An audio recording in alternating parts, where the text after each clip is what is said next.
Spiky Bits. Alright, we're back with a little kind of high elf compare and contrast over their past incarnations and just kind of a brief overview of what's changed and kind of maybe what's better and different things like that. Obviously, the new book just came out this weekend and we have a brand new lavish hardcover rulebook, the first of its kind for high elves. And it's just, it's done very well, I think. And actually, in my review, I was talking about how they have a separate page for all the reign of the High Elf Kings, which was really kind of cool to see. And it gets into a lot of stuff, and it ends in the near, basically the current era, I guess so to speak, for the High Elves, where they help out the races of man and some things like that. So I just kind of wanted to talk about some of the new stuff, like I was saying.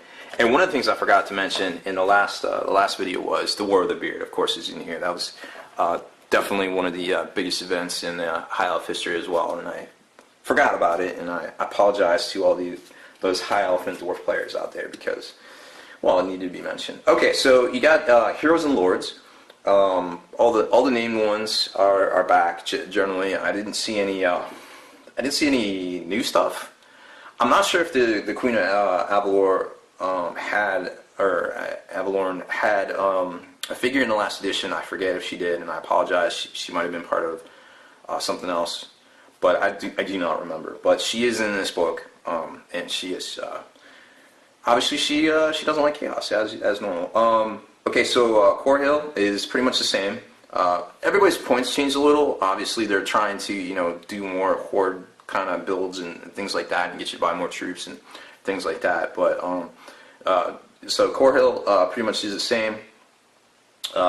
Caladrin, when he dies, he only does D3 rooms with no armor, which is a little different, and he can also, all of the Assyrian, I guess, descendants, or what do they call it? All the Assyrian heroes, they can ride the phoenixes. Now, he, of course, being different, can ride the Frostheart Phoenix, which is kind of cool. Let's see, who else is there? Altharion still rides on a griffin. He's not blind anymore, so this guy just keeps changing almost every book. And he's not he doesn't have the Lone Master of Hoth role either. Tyrion, you can basically bring him back from, the only thing I really noticed was you can bring him back from death once with the Heart of Avalorn. Tequilus, he's a little watered down, but he can take one of each lore, which is kind of nice, so that's super helpful and tactical, depending on who you're playing against. A lot of items now are also one use only, so you can kind of get that extra power dice, or ignore a miscast or something here or there, but you can't kind of just stack all this stuff on and just put them in a tower and just cast like crazy like you used to be able to, which was one of the reasons a lot of people got really mad at Fantasy, because I saw that myself and I was not happy with it, even though I played High Elves. So it is what it is. Ariel the Radiant, of course, she's a level 4 caster. She knows Life, Light, and High Magic. Randomly determines how many spells of her choosing from each lore she wants. So she can be like, take one or two, one from one, or two from one, and one from another, kind of like that. She's a master healer, so she can each turn she can heal a character within 12 by 1 wound, which is kind of nice. She can also autocast spells, and she gives armies unique magic items if she is taken, which is kind of cool because she's got that whole hating the evil stuff, which is pretty cool. High Elves in general, the whole army gains martial prowess. As you probably remember, that was the warrior thing, because they could fight in 2 ranks with spears.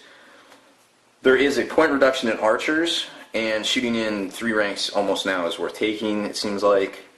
Seaguard, there's a point reduction and a special hero, the Lothran Sea Helms, I believe, which they have naval discipline, I believe, for the hero. And basically what naval discipline is, after charges are finished, with this role that has been charged can choose to take a leadership chest and get a free reform. So it's that whole jumping off the ship and reforming kind of thing, or maybe you just want a better reformation. They're just adapted that flexibility of tactics, because they're basically the naval marines or whatever.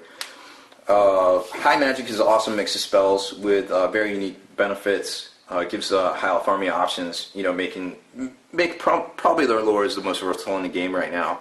And especially with Tekelis being able to take one of anything, it's very flexible. I'm not sure, how it stacks up power-wise to other things, but it's definitely very tactical. So it's some interesting combination of things going on. Magic items seem to be more useful in this, and there's some interesting options there as well. Some different things, giving units ambush. The Banner of the World Dragon is basically a points reduction, allowing elite units to carry a battle standard bearer. +2 ward against magic spells, weapons, and other magical attacks within, and it's 12. I believe it's 12-inch projection for the BSB. So that's kind of huge in my opinion. I mean, like I said, I really haven't played that much in 8th, but just reading that, I was like, whoa, that's super crazy. The Maiden Guard of Avalorn, obviously for Ariel the Radiant. They have a Strength 4 bows. Those are those, I don't think there's a picture of them in the book here, but those are basically, they have that magical, mythical, kind of energetic bow kind of look. If you've seen the preview images and the stuff in White Dwarf. They're flaming attacks, armor piercing, against forces of destruction. Obviously, they hate the chaos and the beastmen and the rats and all that stuff. The hero sister can give units of the other sisters quick to fire. Sword masters and white lions, points have been reduced. Obviously, that was the thing. They were kind of expensive for what they were, but everybody was kind of thinking they were a little expensive. But now it's a little bit better. The sword master can take a 6-up ward against shooting, non-magic. Because of their pelts and everything, can resist a lot of the armor-piercing blades and bolts and shot and all that stuff. Phoenix Guard are pretty much the same. Reaver's a core now. Silverhelm's a core, which is very interesting because you can definitely make some rider lists. The Skycutter is a new unit. Has an Eagle Eye Bolt Thrower on a Strength 5, causes D3 wounds, normal Bolt Thrower moves. Can move and shoot, and can reroll failed dangerous terrain tests as well, which is kind of interesting. So it's basically like a chariot pulled by a giant eagle with a Bolt Thrower on the back. Seems good. Let's see what else. The Reaper Bolt Throwers are actually cheaper now, and you can take 4 or 8 in a Grand Army build.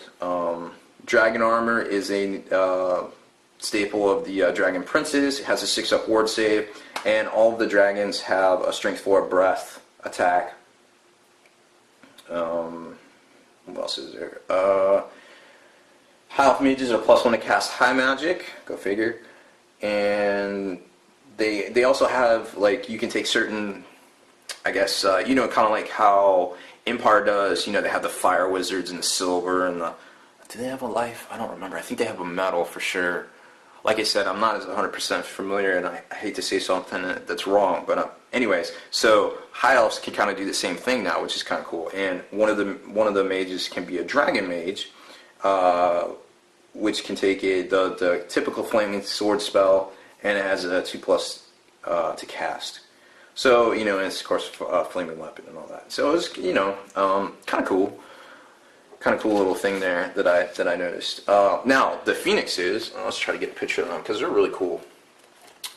Really cool models. There we go. So there's a Anointed of Assyrian. Like I said, all the Assyrian models can take those. So here's the Phoenix. The Phoenix, if you read the White Dwarf, they kind of explained how it worked. They basically fly over units, and then they basically blast them from behind with, if you're familiar with 40k, the torrent rule. It kind of projects the flamer template, and you kind of just put it on them. D6, strength 4, and then +3 D3 per rank.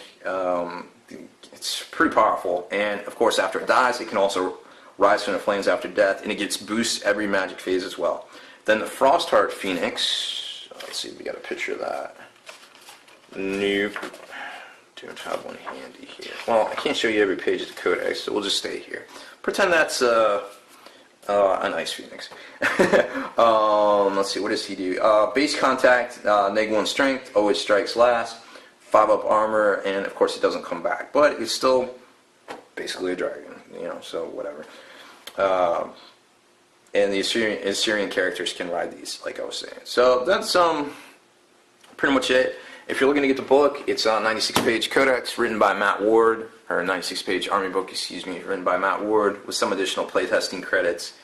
And it just seems to be a pretty solid book, and I'm sure it'll stack up well against the other armies out there. So that's pretty much all I got. Just a quick, kind of a brief synopsis and going over some changes to the book. I'm MBG Raw Bear. Thanks for watching my video tactics review of and changes of the new High Elf Army book. Spiky Bits.